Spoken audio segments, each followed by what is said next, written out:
Okay, so this question asked us to determine whether or not what we're looking at is an example of resonance or whether we're looking at an example of constitutional isomerism. Certainly, there's some differences in the molecules.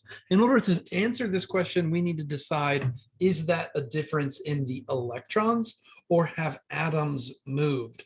Now, atoms can move by breaking and making bonds, or they can actually sort of just change locations. There's examples of that later where bond angles can change in a molecule where one atom doesn't get disconnected from another atom, and that would still be a constitutional isomer, or that would still that would still indicate it's not resonance.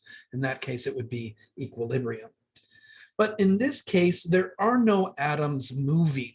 All that's moving are electrons. All the connectivity is the same. I've got a CH2 on the right. It's connected to a six-membered ring. That six-membered ring is all full of carbons and there's some alternating double and single bonds. We'll see how that works out in a second. And there's an oxygen connected to the top.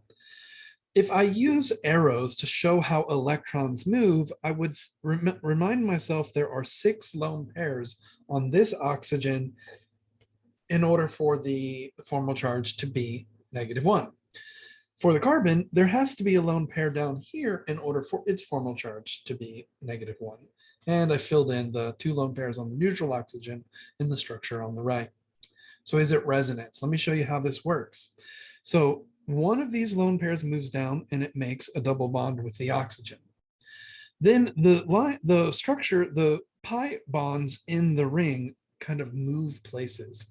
So that bond moves from the top to the left. This bond moves from the bottom left to the bottom right. And that means the pi bond here moves to the carbon.